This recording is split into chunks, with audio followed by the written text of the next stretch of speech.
सभी का स्वागत है। आज के बुलेटिन के साथ मैं हूं निशा। खबरों को बताने से पहले मैं बात करती हूं आपसे कि जिस तरीके से मैं रोज आपको जागरूक कर रही थी और कर रही हूं कि कोरोना महामारी बहुत खतरनाक है और जिस तरीके से अभी हमने 9-10 महीने इसको झेला है, सबके व्यापार ठप हो गए हैं, बहुत से परिवार बिखर गए हैं, बहुत से अपने हमसे बिछड़ गए हैं, उसके बाद भी कोई समझने के लिए तैयार नहीं था। जी हाँ, कोरोना के नियमों का पालन बिल्कुल करना ही बंद कर दिया गया था। मार्केटों में भी काफी भीड़ नजर आ रही थी, जिसका हल ये निकला कि अब नाइट लॉकडाउन लग गया। जी हाँ, जिसका हमें डर था और वो फिर से वही हुआ, वही समय है, वही महीना है। नाइट कर्फ्यू लगने के कारण जैसे 10 बजे से सुबह 5 बजे तक नाइट कर्फ्यू लगा दिया गया है। तो धीरे धीरे आप देख सकते हैं कि जिस तरीके से अभी भी कुछ नहीं बिगड़ा, आप लोग कोरोना महामारी के नियमों का पालन करें, क्योंकि यदि लॉकडाउन लग गया तो जो मिडिल क्लास आदमी है, जो आम आदमी है, वो बिल्कुल बर्बाद हो जाएगा। आपने भी देखा भी होगा कि बहुत सी ऐसी घटनाएं भी सामने आ रही हैं कि मिडिल क्लास आदमी अपना पूरा परिवार ही खत्म कर रहा है, क्योंकि देखिए, गरीब इंसान लाइन में खड़ा होकर बढ़ता हुआ खाना ले सकता है, किसी से मांग सकता है, हाथ फैला सकता है।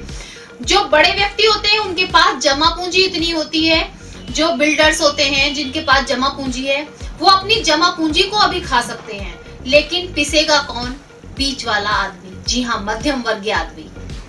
मध्यम वर्गीय आदमी के पास जमा पूंजी नहीं होती, क्योंकि वो जितना कमाता है उससे ज्यादा कहीं खर्च कर देता है। अपने परिवार को पालने में, अपने बच्चों की एजुकेशन में, इतना उसको आगे बढ़ाने में अपना जमा पूंजी जो वो कमाता है वो सब अपने बच्चों पर लगा देता है, जिसका नतीजा ये होगा कि अपने बच्चों को तो वो पढ़ा रहा है, कर्ज भी ले रहा है, लेकिन उस कर्ज को यदि वो ना उतार पाएगा और इस हालात में पहुंच जाएंगे कि लॉकडाउन लग जाएगा, कर्ज उसके सर पर होगा और अर्निंग कुछ होगी नहीं, तो एक ही रास्ता बचता है जो आप अभी तक देखते आ रहे हैं कि वो मौत को गले लगा लेगा, आत्महत्या कर लेगा या शर्मिंदगी से घर में बैठ जाएगा।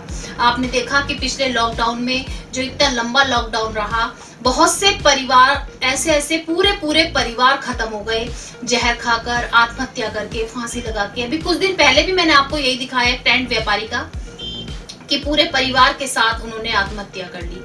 लेकिन यदि हम सब एकजुट होकर प्रयास करें तो क्या इस कोरोना को नहीं भगा सकते? भगा सकते हैं, लेकिन सब में वो लगन होनी चाहिए कि हमें बड़ा, छोटा और बीच का ना सोच के एकता दिखानी चाहिए। अगर हम अपने परिवार को ही जागरूक करें कि सभी को मास्क लगाकर निकलना है, भीड़ में नहीं जाना है और समय समय पर हाथों को सैनिटाइज करना है और अपने आसपास भी जागरूक करें, तो शायद हम इस कोरोना को जल्द से जल्द भगा सकें। MD paramedical and hotel management institute Bharat सरकार द्वारा मान्यता प्राप्त। छात्र छात्राओं के उज्जवल भविष्य के लिए paramedical diploma degree certificate course, hotel management diploma degree course प्रवेश प्रारंभ, Shraddhapuri, Kankarkhera, Meerut. MD paramedical and hotel management institute लाया है एक ही छत के नीचे छात्र छात्राओं का उज्जवल भविष्य। Hotel management diploma degree course व nursing, dental, first aid, lab, OT, x ray diploma degree course. Shraddhapuri, Kankarkhera, Meerut 9760141320। आज के समाचारों के प्रायोजक हैं खेमचंद पहलवान, पूर्व सदस्य Uttar Pradesh Congress committee, Arvind Kumar Gupta, Marwari Bhoj, metro plaza, Delhi road, Meerut, doctor Bina Rani Agarwal, समाज सेविका, माधुरी डांस एकेडमी, पल्लवपुरम में। अब नजर डालते हैं आज की हेडलाइंस पर, जिसके प्रायोजक हैं जूम डिजिटल मूवी वर्ल्ड। शुक्रवार को थोड़ा सा गिरा कोरोना का पारा, 147 मरीज आए सामने, आंकड़ा पहुंचा 22,720। कोरोना से मरने वालों की संख्या 412 पर टिकी। प्रदेश के स्वास्थ्य मंत्री सुरेश खन्ना पहुंचे मेरठ, जिले में कोरोना के बेकाबू हालातों का लिया जायजा। मेडिकल कॉलेज के कोविड कंट्रोल रूम वैक्सीनेशन कार्यक्रम का भी लिया जायजा। सांसद राजेंद्र अग्रवाल जिलाधिकारी व मुख्य चिकित्सा अधिकारी से किया मंथन। नगर निगम वार्ड नंबर 59 के उपचुनाव के लिए प्रत्याशी दुष्यंत ने किया था नामांकन पत्र दाखिल। प्रार्थी उम्मीदवार ने पार्टी के कार्यकर्ताओं के समझाने के बाद नामांकन लिया वापस। विकलांग एकता परिवार समिति के राष्ट्रीय अध्यक्ष रियासत अली के हृदय गति रुकने से हुआ निधन। सभी दिव्यांगों में शोक की लहर। दिव्यांगों को एक मंच पर लाने के लिए रियासत अली का था महत्वपूर्ण योगदान। आरजी-पीजी कॉलेज चित्रकला विभाग द्वारा चित्रकला प्रतियोगिता का किया गया आयोजन। टॉपिक रहा अर्धकुंभ, जिसमें विद्यालय की छात्राओं ने बढ़ चढ़कर दिखाई अपनी प्रतिभा। कार्यक्रम में विद्यालय की सभी अध्यापकों का रहा योगदान। छत्तीसगढ़ निवासी एक परिवार के साथ मेरठ के अंदर लाखों की ठगी का मामला आया सामने। पीड़िता ने एसएसपी से लगाई इंसाफ की गुहार। कहा, इतने दिन बाद भी अभी तक नहीं हो रही कोई भी कार्रवाई। मेरठ की डिफेंस कॉलोनी में मकान को बेचने के लिए दी जाने वाली एनओसी के नाम पर उजागर हुआ भ्रष्टाचार। सैनिक सहकारी आवास समिति के पदाधिकारियों के खिलाफ स्थानीय निवासी राजेश त्यागी ने शासन स्तर पर दर्ज कराई शिकायत। जांच के बाद आरोपियों को पद से हटाने के लिए दिए गए आदेश। कोरोना महामारी की मार झेल रहे मंडप व्यापारी रात्रि को लॉकडाउन न लगाने के संदर्भ में मिले आज कमिश्नर से दिया ज्ञापन। कमिश्नर ने दिया आश्वासन, कहा 10 बजे की जगह 11 बजे तक नहीं की जाएगी सख्ती। मेडिकल कॉलेज के बाहर ग्रुप में खड़ी एम्बुलेंस बन रही है जाम का कारण। उनके खिलाफ जल्द से जल्द कार्रवाई करने के लिए प्रशासन को दिए कड़े निर्देश। जिला प्रशासन आया हरकत में, तुरंत मेडिकल कॉलेज के बाहर खड़ी एम्बुलेंस की गई चेकिंग, काटे गए चालान। जिला संबल चंदौसी तहसील के एबीसी किड्स मॉन्टेसरी विद्यालय द्वारा गर्मी के मौसम को देखते हुए कोतवाली फव्वारा, पंजाबी कॉलोनी, रायसती मंदिर, रोडवेज तथा एबीसी मॉन्टेसरी स्कूल के प्रांगण में पक्षियों के लिए दाना पानी की गई व्यवस्था।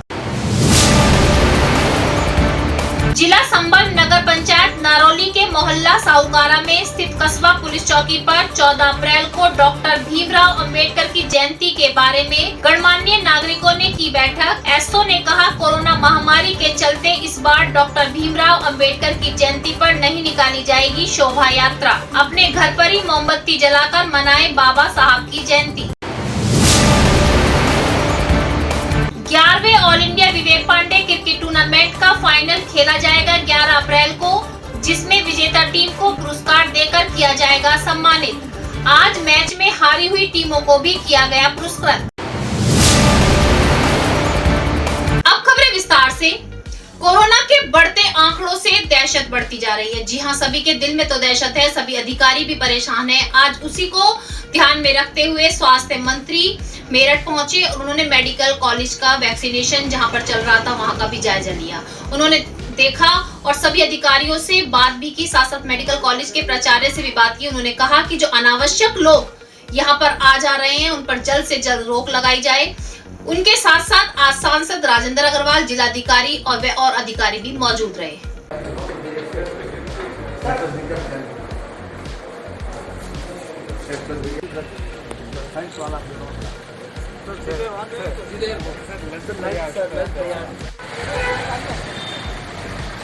अरे बिना आईडी के कर लूंगा।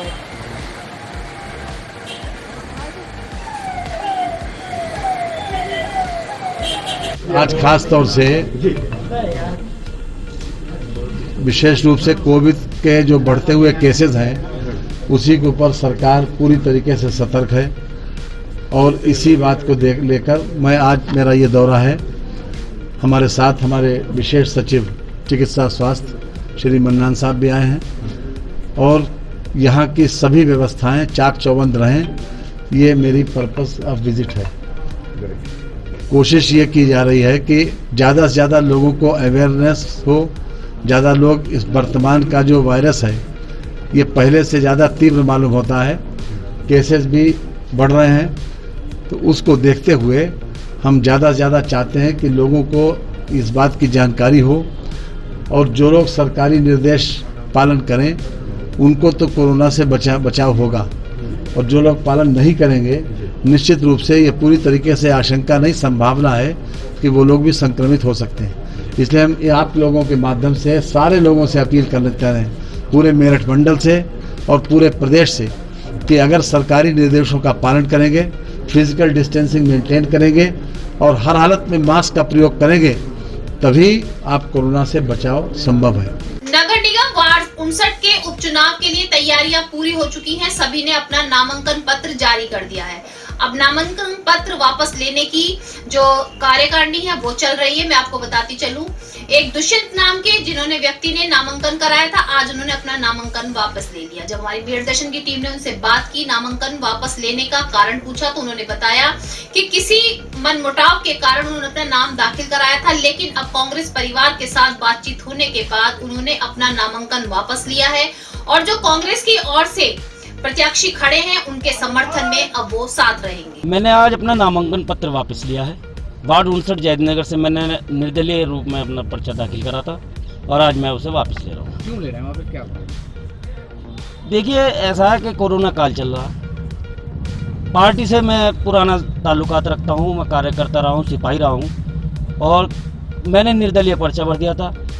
कोरोना काल चल रहा, पूरी ताकत से निर्दलीय होकर मैं चुनाव नहीं लड़ पाऊँगा, मैं अपनी पूरी क्षमता से चुनाव नहीं लड़ पाऊँगा और इसी को देखते हुए मैं विड्रॉल कर रहा हूँ। अच्छा, कोई दबाव मांगे तो नाम वापस नहीं ले रहे, कोई ऐसी नहीं, देखिए, दबाव का तो मतलब ही नहीं होता। अगर कोई नॉर्मल आदमी हो उस पर दबाव मान सकते हैं आप, लेकिन मैं खुद एडवोकेट हूँ, पढ़ा लिखा इंसान हूँ, सब समझता हूँ। मैं कांग्रेस में पहले ही पदाधिकारी रहा हूँ, पहले भी पार्षद का चुनाव में लड़ चुका हूँ जनता कॉलोनी से, लेकिन दबाव का तो इसमें कोई मतलब ही नहीं है। कुछ मिसअंडरस्टैंडिंग रही जो पहले आपने कांग्रेस से? हाँ, मिसअंडरस्टैंडिंग केवल हम कहेंगे तो हम अरुण प्रत्याशी के ऊपर कहेंगे कि इन्हें भी चुनाव लड़ना था और मुझे भी लड़ना था, हम आपस में बैठ के अपना राय मशवरा नहीं कर सके। लेकिन ये भी अलग नहीं है और मैं भी अलग नहीं हूँ, इसलिए हमने अपने मतभेद भुलाते हुए पूरा समर्थन मैं अरुण कौशिक को करता हूँ जो कांग्रेस के। जीत तो हम रहे हैं, बीजेपी को ये हम दिखा देंगे कि सत्ता में है, प्रदेश में है, लेकिन उपचुनाव में जो जनता इनको दिखाएगी, इनका चेहरा, वो आपके सामने होगा। हमें अपने कुछ भी कार्य करने के लिए एक साथी की जरूरत होती है और साथी वो होता है जो हमें उत्साह देता है, आगे बढ़ने में हमारा समर्थन करता है। जी हाँ, क्योंकि अगर किसी का साथ हो तो हम बहुत ऊंचाइयों पर पहुंच सकते हैं, लेकिन जब वो साथी हमसे छूट जाता है तो आंखें कैसे नम होती हैं, वो मैं आज आपको दिखाती हूँ। आज ऐसी ही दर्द भरी घटना सामने आई। विकलांग एकता समिति के राष्ट्रीय अध्यक्ष रियासत अली का आज अचानक ही निधन हो गया। मैं आपको बताती हूँ, काफी समय से हृदय के बीमार चल रहे थे, उनको हार्ट की प्रॉब्लम थी। आज वो मेडिकल में दवाई लेने पहुंचे और वहीं पर अचानक से हार्ट अटैक कह सकते हैं, उस कारण से उनका अचानक निधन हो गया। रियासत अली वो व्यक्ति थे जिन्होंने दिव्यांग को एक साथ जोड़ के रखा हुआ था, जो दिव्यांग थे उन सबको पहचान दिलाई थी। मेरठ में पहली जो संस्था बनाई गई थी विकलांग एकता समिति, वो उन्हीं के द्वारा बनाई गई थी और उन्होंने सभी दिव्यांगों को आगे बढ़ने में बहुत ही समर्थन किया था। आज सभी दिव्यांग एक साथ हैं तो उनकी बदौलत है। उन्होंने ही उनको उस मुकाम पे पहुंचाया कि सभी अधिकारी दिव्यांगों को जानने लगे, पहचानने लगे और उनकी बातें सुनने लगे। मैं आपको बताती चलूं, इस दुख की घड़ी में आज सभी दिव्यांग पहुंचे और सभी की आंख नम थी, सभी के मुंह पर यही बात थी कि ऐसे साथी अब हमें दोबारा नहीं मिल सकेंगे, क्योंकि उन्होंने ही हमें आगे बढ़ने का रास्ता दिखाया। अपने आप को कमजोर ना समझे, उन्होंने ही सभी को रास्ता बताया था। आज मेयर दर्शन परिवार भी नम आंखों से जो रियासत अली हैं उनको जो है श्रद्धांजलि देता है और उनके परिवार को इतनी बड़ी दुख की घड़ी सहने का भगवान से प्रार्थना करता है। मैं आपको बार बार समझाती हूँ कि सोशल मीडिया पर दोस्ती ना करें। सोशल मीडिया पर यदि हम किसी से दोस्ती करते हैं तो सतर्क होकर करें। आज ऐसा ही मामला सामने आया। मैं आपको बताती हूँ, सोशल मीडिया से दोस्ती करने के बाद घर जैसे रिश्तेदारी के संबंध बना लिए और उसके बाद बहुत बड़ी लाखों की ठगी को अंजाम दिया गया। छत्तीसगढ़ का एक निवासी मेरठ में वास कर रहे हैं, परिवार पूरा मेरठ में रहता है। उनकी महिला, जो परिवार की महिला थी, उसकी दोस्ती एफबी के दौरान एक महिला से हुई। मेरठ में ही रहने वाली वो महिला थी। थोड़े दिनों बाद दोनों के फोन नंबर आदान प्रदान किए गए। उसके बाद आना जाना शुरू हुआ और रिश्तेदारी बना ली गई। साथ साथ रिश्तेदारों का भी आना जाना शुरू हुआ। लेकिन आज छत्तीसगढ़ की महिला का कहना है कि जिस महिला से उसने एफबी के दौरान दोस्ती बढ़ाई थी, उस महिला ने उसके साथ 29 लाख रुपए की ठगी और 9 तोले सोना उससे हड़प लिया है। उससे अपना पैसा वापस मांगने के दौरान उसे जान से मारने की धमकी दी जा रही है, जिससे 2 महीने वो मेरठ से गायब भी रहे, लेकिन अपनी कंप्लेंट करके गए हैं। कंप्लेंट की अभी तक कोई सुनवाई नहीं की जा रही है।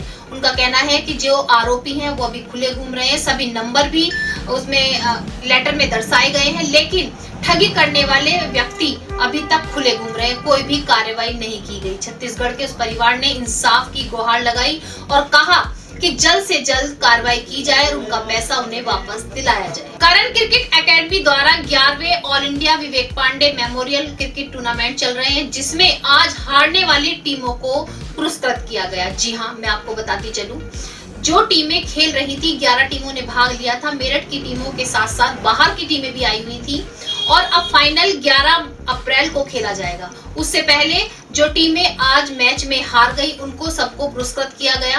क्रिकेट कोच अतर अली का कहना है कि हारी हुई टीमों को निराशा न महसूस हो, लेकिन उन्होंने प्रदर्शन अच्छा किया था, लेकिन विजयी तो एक ही टीम होनी थी। उसी को देखते हुए जो हारी हुई टीम थी सभी को पुरस्कृत करके आज उनके घर भेजा गया।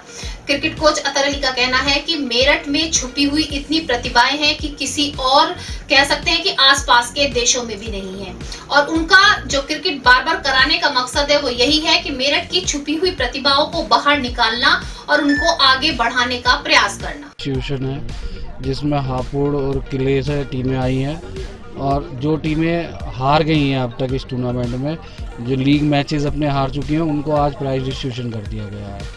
फाइनल इसका अभी 1-2 दिन में खेला जाएगा। आज के बुलेटिन में बस इतना ही।